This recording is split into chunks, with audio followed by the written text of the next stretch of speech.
Both President Trump and Joe Biden are visiting Pennsylvania today in memory of the victims of the September 11th terrorist attacks.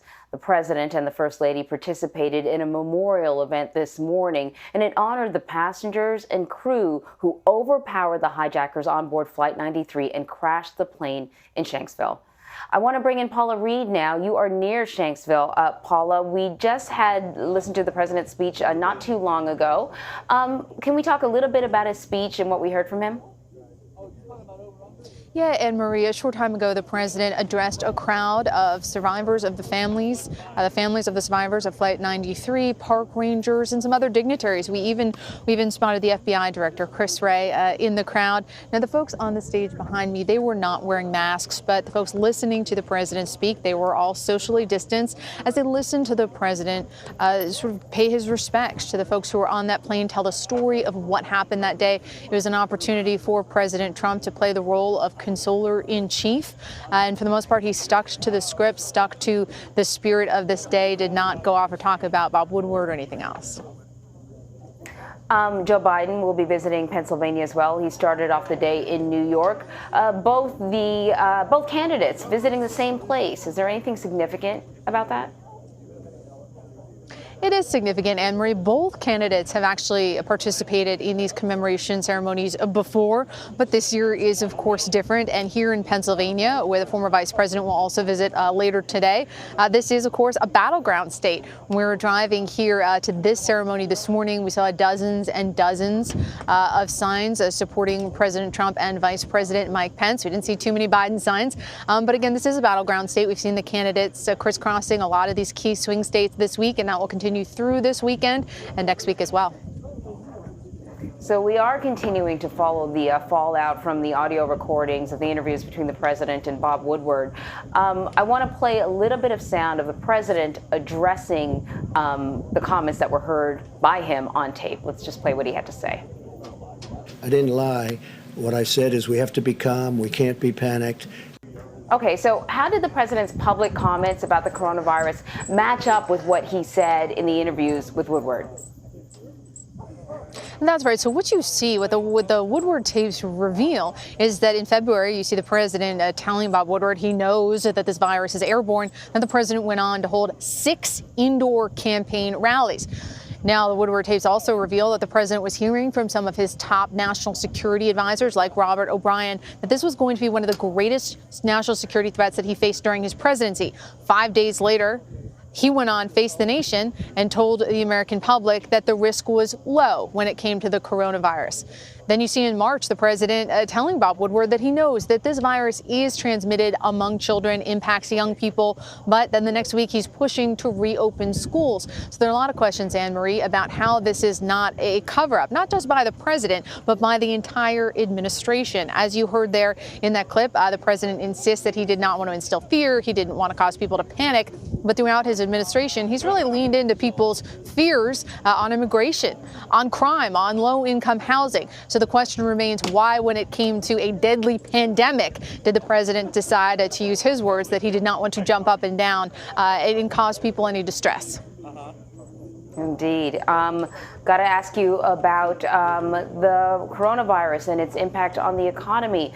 Though we've seen some sort of positive numbers when it comes to jobs, the economy is still being ravaged by this. Many people are crossing their fingers, hoping for a stimulus bill.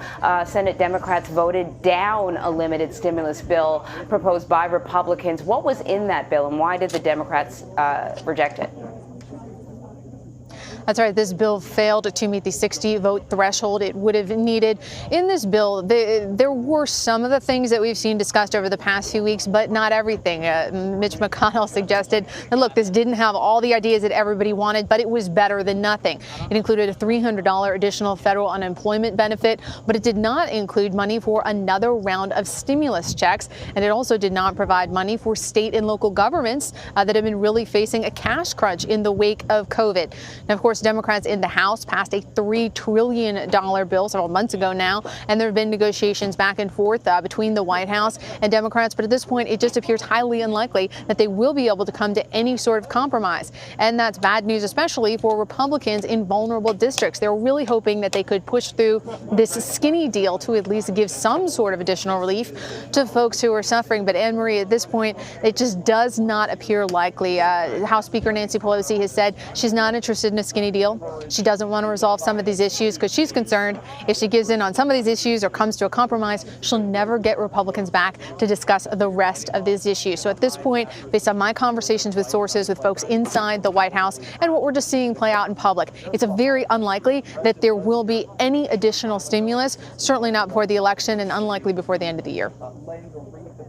Paula, onto Operation Warp Speed, the drive to get a vaccine distributed as quickly as possible. That push is actually making a lot of people nervous, and there's a lot of concern about whether or not the process is being politicized. A group of top officials at the Food and Drug Administration authored an opinion piece in USA Today calling for trust in the agency. The piece comes, of course, as the push for the coronavirus has become a hot topic in the presidential election. What arguments are these officials putting forward in that piece? It's so interesting, Anne Marie, to see a group of scientists issuing an op-ed, basically asking people to trust them. In this op-ed, they kind of trace the history of the FDA. It goes back to about 10 years before the 1918 pandemic. And they said, look, we've been through a lot of different events. There have been a lot of questions and concerns and controversies with our agency over the years. They said, but when it comes down to it, we always wait for the science. We wait for complete science before we try to push forward any sort of vaccine, any sort of therapeutic. And they ask them that even in this highly partisan climate, that people trust the FDA. But of course, Anne Marie, that's hard. Even with an op-ed, it's difficult for a lot of people not to be concerned that politics are entering in to this push for a vaccine.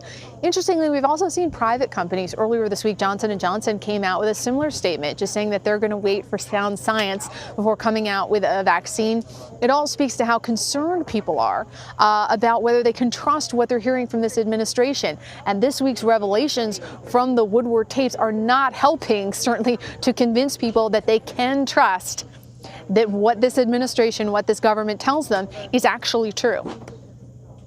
Yeah, I think it's very interesting that you're seeing private businesses lead in that way. Businesses that you think would be focused on profits and the bottom line. They're the ones sort of, announcing it's okay. We will take this very seriously. We will slow down. Paula, thank you very much.